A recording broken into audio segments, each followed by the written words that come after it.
Congress party के नए मुख्यालय का उद्घाटन हो गया। सोनिया गांधी ने पार्टी के नए हेडक्वार्टर का उद्घाटन किया। अब इसके बाद पार्टी का नया पता है 9A कोटला रोड। लोकसभा में विपक्ष के नेता राहुल गांधी ने बुधवार को संविधान पर टिप्पणी को लेकर आरएसएस प्रमुख मोहन भागवत पर हमला बोला, उन पर देशद्रोह का आरोप लगाया। दिल्ली में कांग्रेस के नए मुख्यालय के उद्घाटन के मौके पर बोलते हुए राहुल ने कहा, मुझे लगता है ये काफी प्रतीकात्मक है कि कल आरएसएस प्रमुख ने कहा कि भारत को 1947 में कभी स्वतंत्रता नहीं मिली।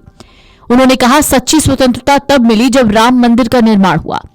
मोहन भागवत ने कल संविधान पर हमला किया जब उन्होंने कहा कि यह हमारी स्वतंत्रता का प्रतीक नहीं है। कांग्रेस सांसद ने कहा, मोहन भागवत ने देश को यह बताने की हिम्मत की कि वो स्वतंत्रता आंदोलन और संविधान के बारे में क्या सोचते हैं। वास्तव में उन्होंने कल जो कहा वो देशद्रोह है, क्योंकि उन्होंने कहा कि हमारा संविधान अमान्य है।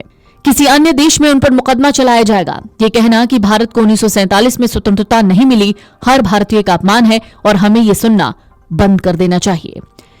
Yesterday, the chief of the RSS said that India never achieved independence in 1947. He said that true independence in India was achieved when the Ram Mandir was built. He says that the constitution was not the symbol of our freedom. Mohan Bhagwat has the audacity to inform the nation every 2 or 3 days what he thinks about the independent movement, what he thinks about the constitution. In fact, what he has said yesterday is treason, because it is stating that the constitution is invalid. It is stating that everything, the fight against the British was invalid, and he has the audacity to say this publicly. दरअसल मोहन भागवत ने क्या बयान दिया था वो भी जान लीजिए। आरएसएस चीफ मोहन भागवत ने कहा था, हमारी 5000 साल की परंपरा है जो भगवान राम, भगवान कृष्ण और भगवान शिव से शुरू हुई, वो हमारी अपनी है। हमारे अपने जागरण के लिए एक आंदोलन था। मीटिंग में कांग्रेस के छात्र पूछते थे कि आपने लोगों की आजीविका की चिंता छोड़कर मंदिर क्यों बनाए, तो मैं उन्हें बताता था कि यह 80 का दशक है। 1947 इजराइल और जापान ने हमसे शुरुआत की और वो बहुत ऊंचाइयों पर पहुंचे।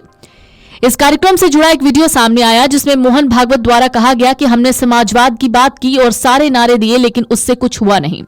भारत की आजीविका का रास्ता भी राम मंदिर से होकर जाता है, तो यह पूरा आंदोलन भारत के आत्म जागरण के लिए था। जरा सुनिए मोहन भागवत का वो बयान जिस पर भड़के हैं राहुल गांधी। प्रतिष्ठा द्वादशी, पौष शुक्ल द्वादशी का नया नामकरण हुआ। पहले कहते थे वैकुंठ एकादशी, वैकुंठ द्वादशी, अब उसको प्रतिष्ठा द्वादशी कहना है,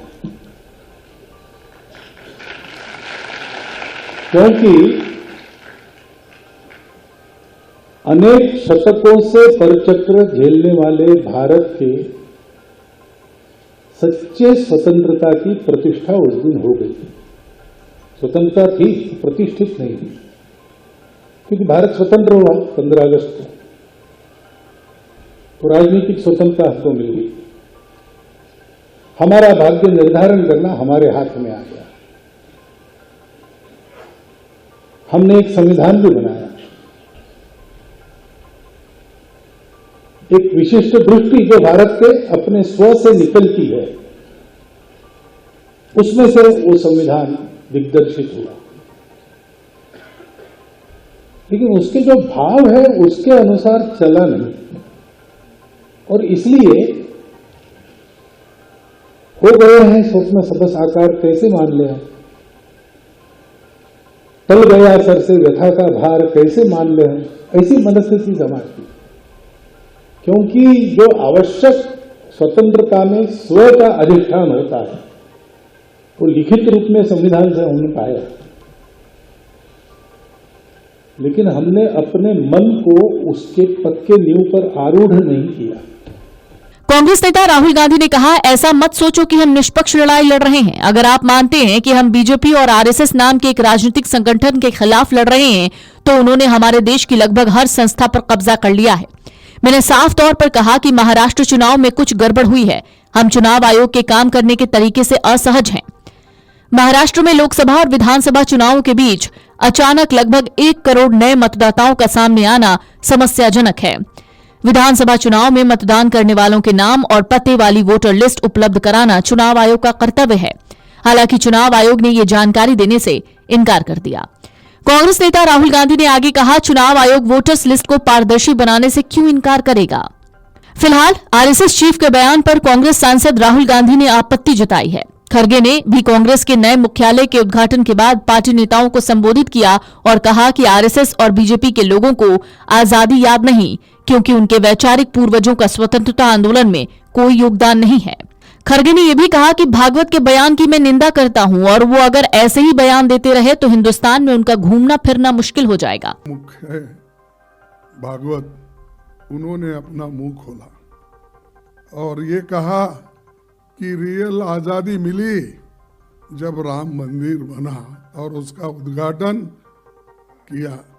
तो सहज है कि मोदी और उन्होंने मिलके उसका उद्घाटन किए थे, इसलिए मोदी जी को आजादी मिली वो 2014 में, वो समझते हैं, क्योंकि 2014 में वो प्राइम मिनिस्टर बने। और आरएसएस के लोग ये समझते हैं कि जब राम मंदिर बना वही आजादी का दिन। ये शर्म की बात है कि हमारे को आजादी मिली, आपको मालूम है, सबको मालूम है, 1947 में, और मुझे आजादी मिली 1948 में हैदराबाद में। तो आजादी मिलने के बाद भी अभी उसको वो स्वीकार नहीं कर रहे, तो इसका मतलब ये है क्योंकि उनको कोई दर्द नहीं, कभी लड़े नहीं, कभी जेल में नहीं गए, इसीलिए वो उनको याद नहीं रहता। हमको याद इसलिए है कि हमारे लोग आज़ादी के लिए मरे हैं, आज़ादी के लिए ठोकरें खाए हैं, घर छोड़े हैं, इसीलिए हमको याद है, उनको याद नहीं है। इसीलिए मुझे ये कहना पड़ता है कि उनका जो स्टेटमेंट है उसको मैं कंडम करता हूँ, और ऐसी स्टेटमेंट अगर वो देते गए तो हिंदुस्तान में फिरना बड़ा मुश्किल उनको हो जाएगा। राहुल ने पार्टी के नए मुख्यालय के उद्घाटन के मौके पर पार्टी नेताओं को संबोधित किया और इस दौरान मोहन भागवत के बयानों का जिक्र कर उन पर भड़कना नहीं भूले। Video desk अमरउजाला.com। अमर उजाला जीवांजलि के सारथी की मदद लें और महाकुंभ में स्नान जरूर करें।